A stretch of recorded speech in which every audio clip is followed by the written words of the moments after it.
Varkala Vettukattil blade മാഫിയയുടെ അഴിഞ്ഞാട്ടം. സ്ത്രീകൾ ഉൾപ്പെടെയുള്ള ബ്ലേഡ് മാഫിയ സംഘം കുടുംബാംഗങ്ങളെ സ്വവസതിയിൽ നിന്നും ഇറക്കിവിട്ടു. ഒരു മാസത്തെ പലിശ തിരിച്ചടവ് മുടങ്ങിയതിനാണ് ബ്ലേഡ് മാഫിയയുടെ അക്രമം. ബ്ലേഡ് മാഫിയ കുടുംബാംഗങ്ങളെ ആക്രമിക്കുന്നതിന്റെ ദൃശ്യങ്ങൾ പീപ്പിൾ ടിവിക്ക് ലഭിച്ചു. ആദ്യ റിപ്പോർട്ട് തിരുവനന്തപുരത്ത് നിന്നും.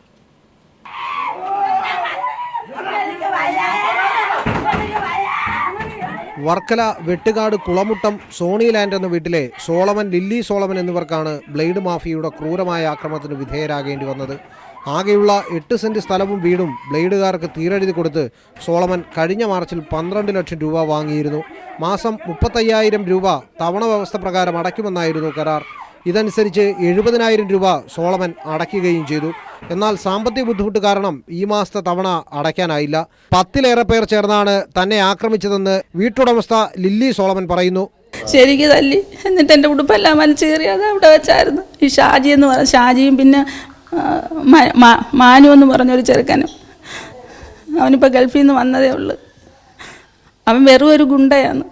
ഇങ്ങനെയാണ് ഒരു അടിയടിച്ചത്. എന്നിട്ട് ആ ഷാജി എന്ന് പറഞ്ഞ എൻ്റെ ഉടുപ്പല്ല എല്ലാവരും കണ്ടുകൂടെ ഉള്ള. എന്നാൽ തങ്ങൾക്ക് സോളമൻ വിലയാധാരമായി വിറ്റതാണ് വീടെന്നതാണ് ബ്ലേഡ് സംഘത്തിന്റെ പക്ഷം. എന്നാൽ ഓണർഷിപ്പ് സർട്ടിഫിക്കറ്റ് ഇപ്പോഴും സോളമന്റെ പേരിൽ തന്നെയാണ്. 100 കണക്കിന് നാട്ടുകാർ നോക്കി നിൽക്കെയാണ് ബ്ലേഡ് മാഫിയ സംഘം വീട്ടമ്മമാരടക്കമുള്ളവരെ അതിക്രൂരമായി മർദ്ദിച്ച് വീട് കൈവശപ്പെടുത്താൻ ശ്രമിച്ചത്. അധികാരികൾ വരും ദിവസങ്ങളിൽ ഇതിനെതിരെ ശക്തമായ നിലപാട് സ്വീകരിച്ചില്ലെങ്കിൽ ഇത്തരത്തിലുള്ള ബ്ലേഡ് മാഫിയ സംഘങ്ങൾ കേരളത്തിൽ അഴിഞ്ഞാടും. ബ്ലേഡ് മാഫിയ സംഘത്തിൻ്റെ ആക്രമണം നടന്ന വീട്ടിനുള്ളിൽ നിന്നും ക്യാമറമാൻ ചന്ദ്രശേഖരനൊപ്പം എസ് ജീവൻകുമാർ, വർക്കല. വിവാദ ഭൂമികളിൽ കൃഷി ഇറക്കാൻ കൃഷി വകുപ്പിന്റെ പദ്ധതി. ആറന്മുള, മെത്രാൻകായൽ ഉൾപ്പെടെയുള്ള ഭൂമികളിൽ കൃഷി ഇറക്കുന്നത് സംബന്ധിച്ച് വകുപ്പ് സെക്രട്ടറിയിൽ നിന്നും കൃഷിമന്ത്രി വി.എസ്. സുനിൽകുമാർ റിപ്പോർട്ട് തേടി. തരിശുഭൂമികൾ കൃഷിയോഗ്യമാക്കുക എന്ന നയത്തിന്റെ ചുവടുപിടിച്ചാണ് മെത്രാൻകായലിലും ആറന്മുള വിമാനത്താവളത്തിനായി ഏറ്റെടുത്ത ഭൂമിയിലും കൃഷിയിറക്കാൻ സർക്കാർ പദ്ധതി തയ്യാറാക്കുന്നത്. ഇക്കാര്യത്തിൽ നിയമവശങ്ങൾ ഉൾപ്പെടെ പരിശോധിച്ച് റിപ്പോർട്ട് നൽകാനാണ് കൃഷിമന്ത്രി വി.എസ്. സുനിൽകുമാർ കൃഷി സെക്രട്ടറി രാജു നാരായണസ്വാമിക്ക് നിർദ്ദേശം നൽകിയിരിക്കുന്നത്. മെത്രാൻകായൽ, അതുപോലെ തന്നെ ആറന്മുള നികത്തിയിട്ടുള്ള സ്ഥലത്തും അതുപോലെ ഇവിടെ കൃഷിഭൂമിയൊക്കെ എടുക്കുന്ന സ്ഥലത്തും വീണ്ടും കൃഷി ആരംഭിക്കാൻ എന്താണ് ചെയ്യാൻ കഴിയുക എന്നതിനെ സംബന്ധിച്ച് അഗ്രികൾച്ചർ സെക്രട്ടറി രാജു നാരായണസ്വാമിയോട് റിപ്പോർട്ട് ചോദിച്ചിരിക്കുകയാണ്. റിപ്പോർട്ട് ഈ ആഴ്ച തന്നെ തരണമെന്ന് ആവശ്യപ്പെട്ടിട്ടുണ്ട്. അപ്പം നിലവിൽ തണ്ണീർത്തട നിയമത്തിൽ പറയുന്ന വ്യവസ്ഥകൾക്ക് അനുസൃതമായിട്ടോ അതല്ലെങ്കിൽ മറ്റേതെങ്കിലും രീതിയിലോ അവിടെയെല്ലാം കൃഷി പുനരാരംഭിക്കുക എന്നുള്ളതാണ് ഗവൺമെന്റ് ഉദ്ദേശിക്കുന്ന ഒരു കാര്യം. മെത്രാൻകായലിൽ കൃഷിയിറക്കുന്നതിന് മുന്നോടിയായി ഈ മാസം 17-ന് പ്രദേശം കൃഷിമന്ത്രി സന്ദർശിക്കും. 17-നകം റിപ്പോർട്ട് സമർപ്പിക്കാനാണ് മന്ത്രി സുനിൽകുമാറിന്റെ നിർദ്ദേശം. News bureau, Thiruvananthapuram, Thrissur.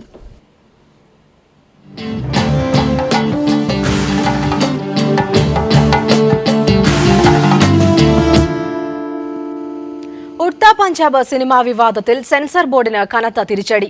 സിനിമയ്ക്ക് 2 ദിവസത്തിനകം സർട്ടിഫിക്കറ്റ് നൽകണമെന്ന് ബോംബെ ഹൈക്കോടതി ഉത്തരവിട്ടു.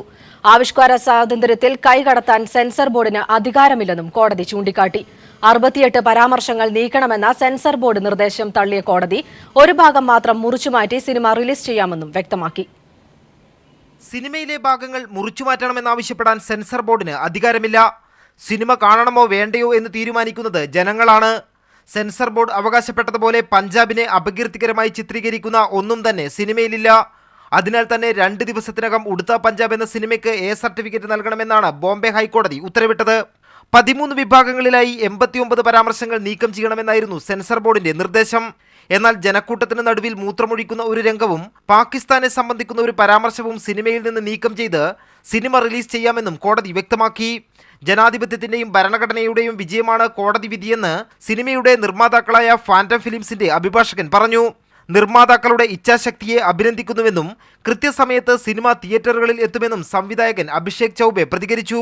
സിനിമയുടെ പേരിലെ പഞ്ചാബ് എന്ന ഭാഗം MP, MLA, പാർലമെന്റ് തുടങ്ങിയ 89 പരാമർശങ്ങൾ നീക്കിയാൽ മാത്രമേ സർട്ടിഫിക്കറ്റ് അനുവദിക്കാനാകൂ എന്ന സെൻസർ ബോർഡിന്റെ നിലപാടിനെതിരെ നിർമ്മാതാക്കളിൽ ഒരാളായ അനുരാഗ് കശ്യപാണ് കോടതിയെ സമീപിച്ചത്. കോടതിയിൽ നിന്നും തിരിച്ചടിയുണ്ടായ സാഹചര്യത്തിൽ സെൻസർ ബോർഡ് ചെയർമാൻ പഹ്ലാജ് നിഹലാനി രാജിവെക്കണമെന്ന ആവശ്യവും ഉയർന്നിട്ടുണ്ട്. News bureau, Delhi.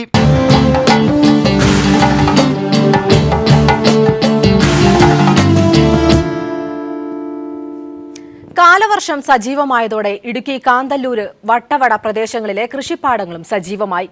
ഓണം വിപണി ലക്ഷ്യം വെച്ചുള്ള കൃഷിക്ക് ഇത്തവണ സർക്കാർ സഹായമുണ്ടാകുമെന്ന വിശ്വാസവും കർഷകർക്കുണ്ട്. അന്യസംസ്ഥാനങ്ങളിൽ നിന്നുള്ള വിഷമയ പച്ചക്കറികൾ സർക്കാർ തടഞ്ഞാൽ തങ്ങളുടെ വിളകൾക്ക് മികച്ച വില ലഭിക്കുമെന്ന പ്രതീക്ഷയും കർഷകർക്കുണ്ട്. കാലവർഷം സജീവമായതോടെ കാന്തല്ലൂരിലെ കൃഷിഭൂമികളിൽ ഓണവിപണി ലക്ഷ്യം വെച്ച് പച്ചക്കറി കൃഷിയും സജീവമായി. ശീതകാല പച്ചക്കറി വിളയുടെ കലവറയായ കാന്തല്ലൂർ വട്ടവട പ്രദേശങ്ങളിൽ ഇത്തവണയും കൂടുതൽ കർഷകരും ക്യാരറ്റ്, ക്യാബേജ്, ബീൻസ്, ഉരുളക്കിഴങ്ങ് തുടങ്ങി വിളകളാണ് കൃഷി ഇറക്കുന്നത്. കീടനാശിനി പ്രയോഗം പരമാവധി ഒഴിവാക്കിയാകും ഇത്തവണത്തെ കൃഷി. വിഷാംശമുള്ള പച്ചക്കറികൾ വിപണിയിലെത്തിയാൽ സർക്കാർ നടപടി സ്വീകരിക്കുമെന്ന കാര്യം തിരിച്ചറിഞ്ഞാണ് കൃഷിക്കാരുടെ മുന്നൊരുക്കം. പ്രകൃതി കനിഞ്ഞാൽ അടുത്ത ഓണം നാളുകളിൽ കേരളത്തിന്റെ ആവശ്യത്തിന് പച്ചക്കറി ഉൽപ്പാദിപ്പിക്കാൻ കാന്തല്ലൂർ വട്ടവട പ്രദേശങ്ങളിലെ കർഷകർക്ക് കഴിയുമെന്ന വിശ്വാസവും ഇവർക്കുണ്ട്. കഴിഞ്ഞ വേനൽ കാലത്ത് നന്നായിട്ട് ഒരു വരച്ചുണ്ടായിരുന്നു. അതുകൊണ്ട് ഞങ്ങളെ കൃഷിയൊക്കെ എല്ലാം പോയി, വെള്ളം പോലും ഇല്ലാതാണ് കിടന്നത്. ഈ മേടമാസത്തിൽ ഒരു 2 മഴ കിട്ടി. ആ മഴ കിട്ടിയത് കൊണ്ട് ഇപ്പം ഞങ്ങളെ പാടങ്ങളൊക്കെ എല്ലാം ഒരുക്കി, കൃഷിസ്ഥലങ്ങളൊക്കെ എല്ലാം ഒരുക്കി വിത്തിടലും ക്യാരറ്റിടലും ഉരുളക്കിഴങ്ങ് വെളുത്തുള്ളി ഈ കൃഷിയാണ് ചെയ്തുകൊണ്ട് വരുന്നത്. ഈ കൃഷിൻ്റെ സംഭവിച്ച് എന്താണെന്ന് വെച്ചാൽ കേരളത്തിൽ അപ്പോൾ ഓണം ആ ഉൽപ്പന്നങ്ങൾ ഞങ്ങൾ ഓണത്തിൻ്റെ സംഭവിച്ചാണ് ഇപ്പോൾ കൃഷി ചെയ്യുന്നത് വെച്ചാൽ ആ മഴയും ഈ കാലാവസ്ഥയും നന്നായിട്ട് ഒത്തുകിട്ടിയ ഓണത്തിൻ്റെ നമ്മളെവിടെയും വേറെ സംസ്ഥാനത്ത് പോയി അന്വേഷിക്കേണ്ട, ഇവിടെ കാന്തല്ലൂരിൽ തന്നെ ഈ കേരളത്തിനുള്ള പച്ചക്കറി ഓണത്തെ സമയത്ത് എടുക്കാനുള്ള സംവിധാനം കിട്ടും. സംസ്ഥാന സർക്കാരിന്റെ സഹായത്തോടെ ഓണവിപണി സജീവമാകുമെന്ന പ്രതീക്ഷയും കർഷകർക്കുണ്ട്. ഓണവിപണി ലക്ഷ്യം വെച്ച് അയൽ സംസ്ഥാനങ്ങളിൽ നിന്നും വിഷാംശമുള്ള പച്ചക്കറിയുടെ വരവ് സർക്കാർ തടഞ്ഞാൽ തങ്ങളുടെ ഉൽപ്പന്നങ്ങൾക്ക് മികച്ച വില ലഭിക്കുമെന്ന പ്രതീക്ഷയും കർഷകർ വെച്ചു പുലർത്തുന്നു. News bureau, Idukki.